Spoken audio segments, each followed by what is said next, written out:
So there's this video clip going around of this individual talking about DEI. This is Andy Cortez, and they're going off on gaming grifters who criticize DEI games. I don't know what it is, but all these little wokies, they just throw a shit fit when we have a difference of opinion on DEI and how it's trash and it's poison in the gaming industry. Like, they literally cannot cope with the fact that we have a difference of opinion. But let's watch this clip.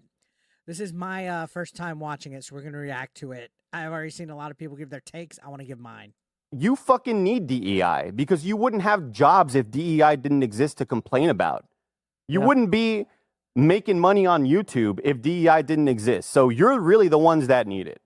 Unless your game has only white dudes. If you have a woman, she better be fucking hot. Yeah. You know, get an ugly woman out of my game. That lady better be super smoking hot. Yep. That's the way they think, right? Back in the day, game development studios were primarily white dudes. And they didn't really think about diversity. And that's one thing, right? It was a lot rarer to find non-white dudes in game development. And as that changes, and as college and learning and all that stuff kind of becomes more ubiquitous and more available for everybody, more and more people from different walks of life want to get into game development. Yeah. And then what happens then? They're making the characters the people that they know, the things that they see. And it's just like the white people did. Just like you put yourself into stories, right? Yeah. And I talked about that with Dragon Age Veilguard, how the game director, Corinne Bush, she's a trans woman. And sometimes in games, you just put in your own sort of experiences. And that's so natural to happen. That's what art is. It's nothing that's supposed to offend anybody. It's supposed to be, hey, fucking walk around and look around. The world has everybody. Your game's having it shouldn't stop you from playing it. All right. So I think he's confused on what diversity and what DEI are. They're two different things, guys. If you didn't know that, DEI is an actual coordinated effort from consultancy groups, from groups that are within companies that literally make diversity manuals. It's forced in. It's literally like a protocol, like these are our rules and you have to follow and comply them in order to be politically correct in our place. True diversity does happen naturally, and it's always happened naturally. And diversity has always been a thing that has been around for years. But it wasn't until recently that we get all these precious little snowflakes like this guy and like all the journalists that are actually activists that make it about hating white people. That's what it ultimately comes down to, is we hate white guys. How many times did he mention white people in here? You know, before the last decade, there was people of color. There was brown people, black people, Asian people working on video games, right? Like, video games literally come from Japan. And it wasn't until recently when we started to get more Western developers making video games. Why are they acting like video games have only been around for a short time and that diversity never existed? I don't get that. But these people are desperate to make some kind of activist narrative about it. And they always will be, because it ultimately comes down to, let's do it in spite of the chuds. Let's do it to spite them. Let's do it to stick it to the white man, because he mentioned college. That's what they're taught. They're indoctrinated in college. I remember when I was in college, we started to get the tail end of it, like in literature classes, where it was more feminist oriented, and they talked about how certain authors and certain writers and historians were misogynistic and all this bullcrap. It's all indoctrinated because these liberal arts degrees and these professors and stuff, they're all whack jobs. But let's rewatch this so I can go point by point now that I digested it a little bit. Fucking need DEI because you wouldn't have jobs if DEI didn't exist to complain about. Actually, it's the other way around. All right. You guys need DEI because it's what gives you guys a label that you feel like you're part of the conversation. If there was no labels for you to attach to yourself, whether it's your race, your ethnicity, your gender, your orientation, your preferred pronoun, you literally would feel like you don't have a place. And that's what it's all about. It's identity politics at the end of the day. And you guys are using diversity to turn it into what's called DEI so that you can force identity politics into people's entertainment, and they have to accept it. It's not natural. And yeah, we would have jobs because we could talk about more than just what we identify as. I don't know if you guys are aware, we're only criticizing you guys. You know what I mean?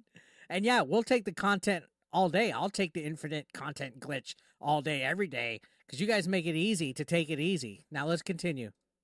You wouldn't be making money on YouTube if DEI didn't exist. So you wouldn't be making money on YouTube or journalist websites like Kotaku, IGN, blah, blah, blah, if y'all didn't have a woke narrative to protect, to write damage control articles like Mercante does for Sweet Baby Inc. If anything, you guys are the real grifters. you're really the ones that need it. Unless your game has only white dudes, if you have a woman, she better be fucking hot. Yeah. Get another. Nobody says that if there's a girl, you better be hot. What the problem is that you guys are purposely putting ugly characters in games like Lara Croft. Let's look at Lara Croft with Tomb Raider. They're uglifying her on purpose to stick it to chuds. That they literally admit shit like that, and they do it to appeal to this modern audience that does not exist. It's all there, and they don't believe in having attractive people, whether it's female or male. And it's not, oh, the game's woke, there's a female protagonist. That's not that. But they will say that all day. Oh, the game's woke, there's a female. That's not what we think. We're not against female characters. Write a good story. Have good mechanics. Have good tributes and traits to the characters. Don't make it, oh, this person's good because they're a person of color and they're female. That shouldn't be the redeeming quality of why somebody's a good character in a story. Look at classic stories. Classic stories in literature throughout the years. Back like in, the Shakespearean days, the Renaissance days, hell, even like 20 years ago. Good stories were made because there was good stories in it. Not like, oh, this character's good just because they're female. When you put a female out there that's uglified on purpose and there's some kind of commentary behind it, that's when it's cringe. That's when we have a problem about it. When you specifically go out of your way to try to make a girl masculine, that's when it's a fucking problem. Just let it happen naturally. But these guys have it in their head. Like, it's everything that they're saying where we need DEI in order to make money. No, they need DEI in order to make money because nobody takes them serious except their circle jerk. Ugly woman out of my game. That lady better be super smoking hot. Yep. That's the way they think. I've never even heard this guy. He seems like he's a retard. Right. Back in the day, game development studios were primarily white dudes. That's wrong, because game development studios back in the day were mostly in Japan. And then when they crossed over, there was still Japanese influence. Like, you don't think that Nintendo of Japan had any kind of, like, influence on Nintendo of America? Same with Sega. All these Western companies only came out within the last 10, 15 years. And even then, they still have influence from developers of everywhere, of every race. But again, they have to make it about white people. And they didn't really think about diversity. And that's one thing, right? It was a lot rarer to find non-white dudes in game development. And this guy has no clue what the fuck he's talking about. Again, this is what they're indoctrinated on. Hate white guys, hate men. As that changes and as college and learning and all that stuff kind of becomes more ubiquitous and college and learning. So yeah, this is where they get it from. Their college professors are all idiots. More available for everybody, more and more people from different walks of life want to get into game development. Yeah. And there's nothing wrong with more and more people from all walks of life want to get in game development. But when you try to make it about, oh, my story, I was oppressed, and oh, this and that, and we hate white people, and let's stick it to the chuds, that's where the problem lies. Just tell your story. Be proud of who you are. Don't make me have to comply and pat you on the back because you're attaching a label to your story. Fuck off with that. And this is me as a Latino saying that. I've never once been like, oh, I'm a Latino. My family's history is tough. And then what happens then? They're making the characters the people that they know. And that's fine. You could make the characters relatable to the people that you know and stuff, but you're also putting your prejudices in the game while condemning others. And you're saying that other people are hateful and racist and bigots when you're just as bad.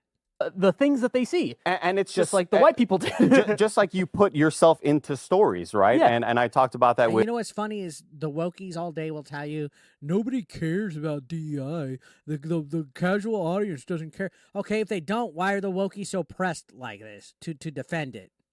Please explain that. Make it make sense. Dragon Age Veilguard, how the game director, Corinne Bush, she's a trans woman. And sometimes in games, you just put in your Dragon Age didn't need anything about trans in here. See, they're defending it. They're, with the masculinity, misgendering, punishment, putting top surgery scars, everything about it. A fantasy setting doesn't need that. own sort of experiences. And that's so natural to happen. That's what. No, it's not natural. Because you're hiring consulting companies and you're literally going out your way to put DEI into the game. It's nothing that's supposed to offend anybody. It's supposed to be, hey, fucking walk around and look around. The world has everybody. Your game's having. Okay, it's not the DEI that offends anybody. It's the execution of the DEI. It's what hateful stuff that you guys spew. It's the bad takes. It's the attacking personal boundaries. It's the labeling people as hateful if they don't want to be in your echo chamber. It's the execution of it. DEI is not natural. Diversity is natural. DEI is not. These guys are all mistaken. I don't even know who this guy is. Andy Cortez. Never heard of him. Let's look him up. Let's see. Andy Cortez. And essentially he's gaslighting people. So 51,000.5 subscribers.